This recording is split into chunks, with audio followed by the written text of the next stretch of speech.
प्रधानमंत्री ने कोविड और इसके नए वेरिएंट ओमिक्रॉन की स्थिति की समीक्षा के लिए उच्च स्तरीय बैठक की। हर चुनौती से निपटने को तैयार रहने के दिए निर्देश।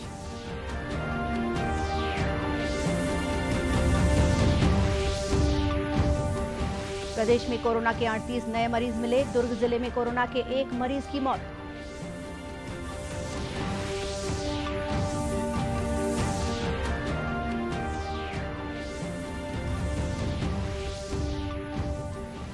छत्तीसगढ़ के नगरीय निकाय चुनाव में सत्ताधारी कांग्रेस के अधिकांश निकायों में बड़ी जीत। चारों नगर निगमों में महापौर बनाने की तैयारी।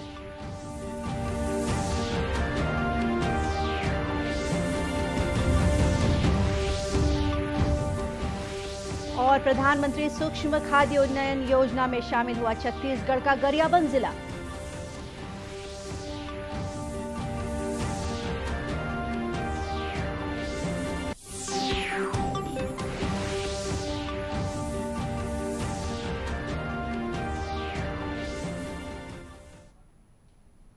नमस्कार, आप देख रहे हैं दूरदर्शन समाचार। मैं हूं गोपा सान्याल। अब समाचार विस्तार से। प्रधानमंत्री नरेंद्र मोदी ने कोविड और इसके नए वेरिएंट ओमिक्रॉन की स्थिति की समीक्षा के लिए कल शाम उच्च स्तरीय बैठक की। उन्होंने महामारी की रोकथाम और प्रबंधन के लिए आवश्यक उपायों, स्वास्थ्य संबंधी बुनियादी ढांचा मजबूत करने, दवा, ऑक्सीजन सिलेंडर, कंसंट्रेटर, वेंटिलेटर और टीकों की स्थिति का जायजा लिया। प्रधानमंत्री ने सभी स्तरों पर सतर्कता और निगरानी बढ़ाने के निर्देश दिए। उन्होंने केंद्र को राज्यों के साथ निकट समन्वय से काम करने को कहा। प्रधानमंत्री ने कहा कि आगे की कार्य योजना महामारी के खिलाफ सक्रिय और समन्वित कार्रवाई केंद्र की रणनीति से निर्देशित होगी। श्री मोदी ने कहा कि लोगों को नए वेरिएंट से सतर्क और सावधान रहना चाहिए। उन्होंने कहा कि महामारी के खिलाफ संघर्ष अभी समाप्त नहीं हुआ है और एहतियाती उपायों का पूरी दृढ़ता से पालन आज भी महत्वपूर्ण है। प्रधानमंत्री ने राज्यों में स्वास्थ्य प्रणाली को किसी भी चुनौती से निपटने के लिए चाक चौबंद रखने को कहा है।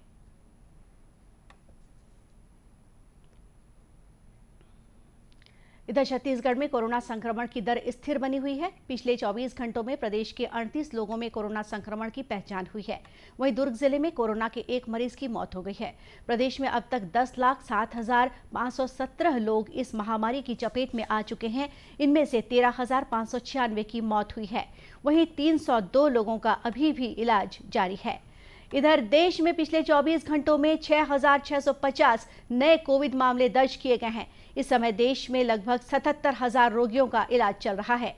मंत्रालय ने कहा है कि देश भर में परीक्षण क्षमता का विस्तार जारी है और अब तक 66 करोड़ 98 लाख से अधिक कोविड नमूनों की जांच की जा चुकी है।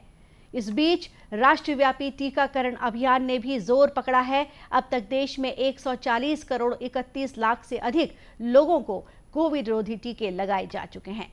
स्वास्थ्य मंत्रालय ने कहा है कि पिछले 24 घंटों में 57,44,000 से अधिक टीके लगाए गए। इस बीच केंद्र सरकार ने राज्यों और केंद्र शासित प्रदेशों से कोविड टीकाकरण की दर बढ़ाने और संक्रमण रोकने के उपायों को सख्ती से लागू करने को कहा है। केंद्रीय स्वास्थ्य सचिव राजेश भूषण ने राज्यों के स्वास्थ्य सचिवों और राष्ट्रीय स्वास्थ्य मिशन के प्रबंध निदेशकों के साथ समीक्षा बैठक में कहा कि वे कोविड के विरुद्ध संघर्ष को कमजोर न पड़ने दें और ओमिक्रॉन संक्रमण से निपटने के लिए तैयार रहें। छत्तीसगढ़ के नगरीय निकाय चुनाव में सत्ताधारी कांग्रेस ने अधिकांश निकायों पर बड़ी जीत हासिल की है। जिन 4 नगर निगमों में चुनाव हुए वहां कांग्रेस के अधिकतर उम्मीदवार जीत कर आए हैं। इन नतीजों के बाद कांग्रेस भिलाई, रिसाली, भिलाई चरौदा और बिरगांव नगर निगमों में महापौर बनाने की तैयारी कर रही है। नगर पालिकाओं और नगर पंचायतों के चुनाव में भी कांग्रेस का पलड़ा भारी है। जिन 5 नगर पालिकाओं में चुनाव हुए हैं उनमें से 4 पर कांग्रेस का कब्जा हो चुका है। दुर्ग जिले के जामुल में भाजपा को बढ़त मिली है।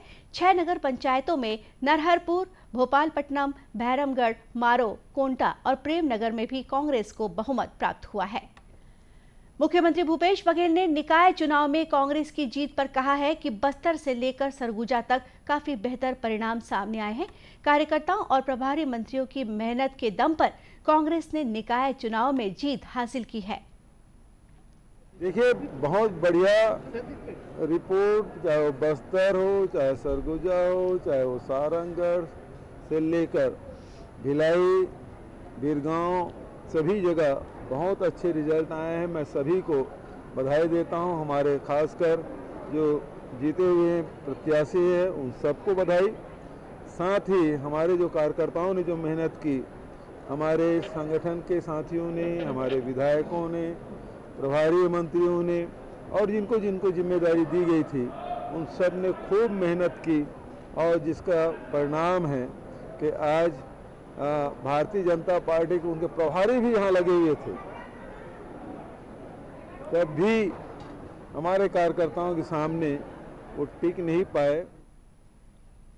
वहीं भाजपा ने चुनाव में धन बल और चुनावी मशीनरी के दुरुपयोग का आरोप लगाया है। भाजपा विधायक दल के नेता धर्मलाल कौशिक ने कहा कि यह चुनाव धन बल और प्रशासनिक धांधली से प्रभावित रहा है। सत्ता का खुल के दुरुपयोग किया गया है और जिस प्रकार से धन बल का दुरुपयोग किया गया आखिरी 2 दिन में, बचे खोचे जो बैलेट पेपर के माध्यम से हुआ है, कहीं हमारे प्रत्याशी 2 वोट से हार रहे हैं, कहीं 4 वोट से हार रहे हैं और 10 वोट से नीचे जो प्रत्याशी हार रहे हैं, ये विशुद्ध रूप से सत्ता का दुरुपयोग है। इसीलिए ईवीएम मशीन का ये लोग उपयोग नहीं किए, क्योंकि इनको मालूम था कि ईवीएम मशीन के उपयोग करने से भाजपा की स्थिति सुदृढ़ होती। तो ये जानबूझ करके दुरुपयोग करने के लिए कि कैसे अधिकारियों का और सत्ता का दुरुपयोग किया जा सकता है, ये पूरे चुनाव में इनका ये दिखा है। छत्तीसगढ़ के 15 नगरीय निकायों में आम चुनाव हुए हैं। इसके लिए 20 दिसंबर को मतदान हुआ था। चुनाव परिणाम की घोषणा के साथ लागू आचार संहिता भी अब हटा ली गई है। केंद्र सरकार ने छत्तीसगढ़ के गरियाबंद जिले का चयन प्रधानमंत्री सूक्ष्म खाद्य उन्नयन योजना को लागू करने के लिए किया है। 1 डिस्ट्रिक्ट 1 प्रोजेक्ट के तहत गरियाबंद जिले में लघु वन उपज को लोगों की आय बढ़ाने के लिए चयनित किया गया है। CSIDC के तहत आयोजित कार्यशाला में इसमें आगे आने वाले लोगों के लिए लोन लेकर उसमें 35% तक छूट होने की जानकारी दी गई। जिला कलेक्टर नीलेश महादेव क्षीरसागर ने इससे लोगों को फायदा होने की उम्मीद जताई है। इसमें जो है उद्योग विभाग, फॉरेस्ट विभाग तथा जिला प्रशासन के ओर से जो प्रधानमंत्री सूक्ष्म खाद्यान्न उद्यम उन्नयन योजना है, इसके बारे में आज कार्यशाला रखी गई है। उसके अंतर्गत 1 डिस्ट्रिक्ट 1 प्रोडक्ट जो स्कीम चलाई जा रही है, उसमें ज़िले को माइनर फॉरेस्ट प्रोड्यूस के रूप में चयनित है। तो जो भी यहाँ पे फॉरेस्ट प्रोड्यूस अभी एकत्रित हो रहा है, उसका प्रोसेसिंग के जो संभावना है उसको भी टटोला जा रहा है और लगातार पिछले कुछ सालों से प्रयास चल रहा है कि ज़िले में जो भी लघु वनोपज है उसकी प्रोसेसिंग किया जाए, ताकि हमारे सभी लोगों को ज़्यादा से ज़्यादा मुनाफा प्राप्त हो। CSIDC के अधिकारी अनिल श्रीवास्तव ने बताया कि वन विभाग इस दिशा में पहले से कार्य कर रहा है। फूड प्रोसेसिंग यूनिट की तैयारी जारी थी। अब केंद्र की सूक्ष्म खाद्य उन्नयन योजना के तहत इसे लिए जाने के चलते इसे बड़े स्तर पर करने की तैयारी है। मूलतः क्या है कि ये बहुत बड़ा क्षेत्र था जो असंगठित क्षेत्र था, है ना। हमारे यहाँ सदियों से परंपरा रही है, अचार, बड़ी, पापड़, दुनिया भर की कचरिया, है ना, लाख, ये संग्रहण तो होता था, फिर उसको कोई ना कोई ले जाता था, कोई ब्रोकर ले जाता था या कोई ऐसा, पर उसका वास्तविक लाभ जो है वो स्थानीय लोगों को नहीं मिलता था, ना उसका कोई मूल संवर्धन होता था और ना ही रोजगार होते थे। तो शासन ने ये एक समेकित योजना बनाई है। इसमें ना केवल स्थानीय लोग इन्वॉल्व रहेंगे, स्थानीय संसाधन इन्वॉल्व रहेंगे और उनका उचित मूल्य संवर्धन किया जाकर उनका उचित मूल्य भी मिलेगा और इससे एक बहुत बड़े रोजगार की संभावनाएं पैदा हो रही है। अधिकारियों का कहना है कि जिले में लाख, चिरौंजी, सरय बीज का बहुतायत मात्रा में उत्पादन होता है। यहाँ के सरय बीजों की विदेशों में भरपूर मांग है। यदि स्थानीय स्तर पर प्रोसेसिंग यूनिट लगाकर इसका वैल्यू एडिशन किया जाए तो बेहतर दाम मिल सकता है। कौशल विकास और अन्य उपायों के माध्यम से आजीविका के अवसरों में वृद्धि करने के उद्देश्य से केंद्र सरकार द्वारा शुरू की गई दीनदयाल अंत्योदय योजना राष्ट्रीय शहरी आजीविका मिशन महासमुंद जिले के सैकड़ों लोगों के लिए वरदान साबित हुआ है। वे लोग जो पहले रोजगार के लिए भटक रहे थे, अब इस योजना के तहत ऋण प्राप्त कर स्वावलंबी बन गए हैं। महासमुंद के पिटियाझार निवासी अनिता घाटगे कभी सिलाई का काम करके अपने परिवार का भरण पोषण करती थी। आमदनी कम थी, इसलिए भविष्य की चिंता लगी रहती थी। एक दिन नगर पालिका कार्यालय से उन्हें दीनदयाल अंत्योदय योजना राष्ट्रीय शहरी आजीविका मिशन की जानकारी हुई। वर्ष 2017 में इनके आवेदन पर बैंक ने 1 लाख रुपए का ऋण मंजूर किया। अनीता ने इन 1 लाख रुपयों से महासमुंद में ही होटल खोला। अब इस होटल की आमदनी से अनीता ने बैंक का ऋण तो चुकाया ही, साथ ही एक बेरोजगार को रोजगार भी उपलब्ध कराया है।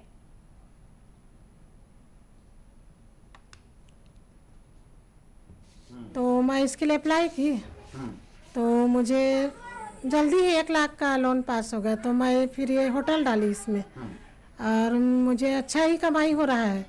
मैं अपने पूरे परिवार का अच्छा से पढ़ाई लिखाई, बच्चे लोग का भरण पोषण, और इसके माध्यम से मैं अपनी गुड़िया की शादी भी मैंने अभी कर ली इसी के मतलब कमाई के माध्यम से।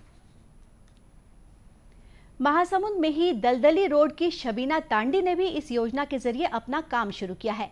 शबीना को इस योजना की जानकारी श्रम विभाग से मिली। शबीना ने आवेदन किया और उन्हें ऋण के माध्यम से इलेक्ट्रिकल ऑटो मिला। ऑटो रिक्शा चलाकर शबीना हर महीने 9,000 रुपए कमा लेती हैं। मैंने श्रम विभाग गया, उन लोगों से मैंने बातचीत किया, सर लोगों से। फिर उन लोगों ने कहा कि पहले लाइसेंस है, पैन कार्ड है और ये सब ऐसा पूछे। उन लोगों ने, मैं बोली ऐसा कुछ नहीं है। तो उन लोग बोले कि पहले ये सब बना के लाइए, उसके बाद हम देखते हैं। तो उसके बाद मैं सब बना के 1 महीने के अंदर, 15 दिन के अंदर में दे दी। उन लोगों ने फिर भरपूर प्रयास किया और बहुत जल्दी मेरे को गाड़ी हाथ लगी। कहने का मतलब बहुत जल्दी गाड़ी मेरे को मतलब मिला। महासमुंद के मुख्य नगर पालिका अधिकारी आशीष तिवारी ने बताया कि पिछले 2 वर्षों में 104 ऐसे आर्थिक रूप से कमजोर लोगों को बैंकों के माध्यम से लोन दिलाकर स्वरोजगार उपलब्ध कराया गया है। जाता है और एक बैंक लिंकेज के माध्यम से उनको लोन प्रदान किया जाता है। तीसरा ग्रुप लोन एक सामूहिक रूप से प्रदान किया जाता है।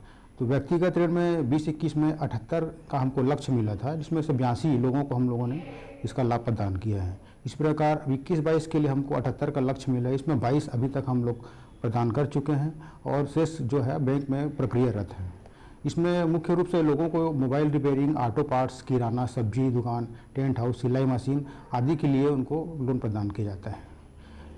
और इसका मुख्य उद्देश्य बेसिकली निम्न वर्ग के लोगों को आजीविका में आर्थिक सहायता प्रदान कर आत्मनिर्भर बनाना है।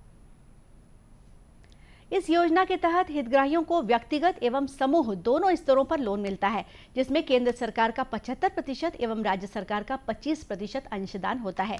हितग्राही को 40% का सीधा लाभ ब्याज दर में अनुदान के रूप में मिलता है। दर्शकों, केंद्र सरकार इन दिनों आजादी का अमृत महोत्सव मना रही है। 75 सप्ताह तक चलने वाले इस कार्यक्रम के दौरान हम आजादी के जननायकों से नई पीढ़ी को परिचित करा रहे हैं।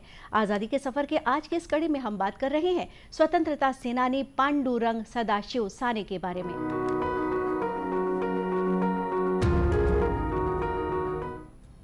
24 दिसंबर पांडुरंग सदाशिव साने की जयंती है, जिन्हें उनके अनुयायी साने गुरुजी कहते हैं।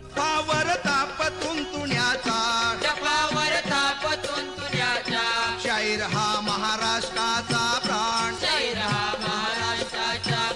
साने गुरुजींचे गातो गुणगान जी। पांडुरंग साने एक शिक्षक, सामाजिक कार्यकर्ता और स्वतंत्रता सेनानी थे। उनका जन्म 1899 में महाराष्ट्र के रत्नागिरी में हुआ था। साने ने संभावित रूप से आकर्षक करियर त्याग कर ग्रामीण क्षेत्रों के स्कूलों में पढ़ाया। उन्होंने विद्यार्थी नाम की एक पत्रिका प्रकाशित की।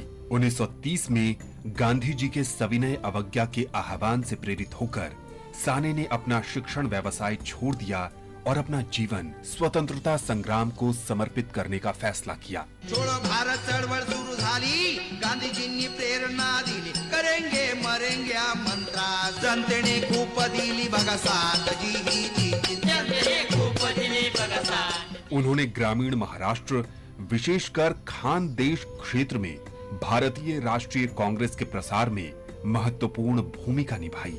वो कांग्रेस के फैजपुर अधिवेशन के संगठन में सक्रिय रूप से शामिल हुए। 1930 से 1947 के दौरान साने ने अंग्रेजों के खिलाफ विभिन्न आंदोलनों और विरोध प्रदर्शनों में भाग लिया। वे 6 साल और 7 महीने के लिए धुले, तिरुचिरापल्ली, नासिक, यरवड़ा और जलगांव की जेलों में रहे। साने ने विशेष रूप से राष्ट्रीय एकता की समस्या के संदर्भ में भारतीय भाषाओं को सीखने के महत्व को पहचाना। अंत में मुख्य समाचार एक बार फिर। प्रधानमंत्री ने कोविड और इसके नए वेरिएंट ओमिक्रॉन की स्थिति की समीक्षा के लिए उच्च स्तरीय बैठक की। हर चुनौती से निपटने को तैयार रहने के दिए निर्देश।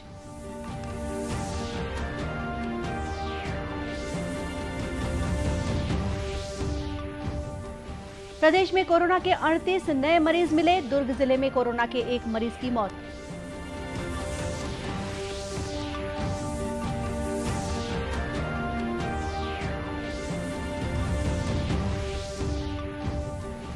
छत्तीसगढ़ के नगरीय निकाय चुनाव में सत्ताधारी कांग्रेस की अधिकांश निकायों में बड़ी जीत। चारों नगर निगमों में महापौर बनाने की तैयारी।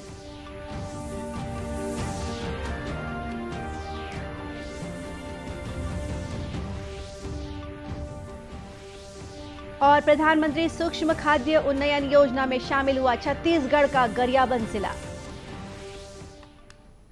और इसी के साथ ये समाचार बुलेटिन यहीं समाप्त हुआ। नमस्कार।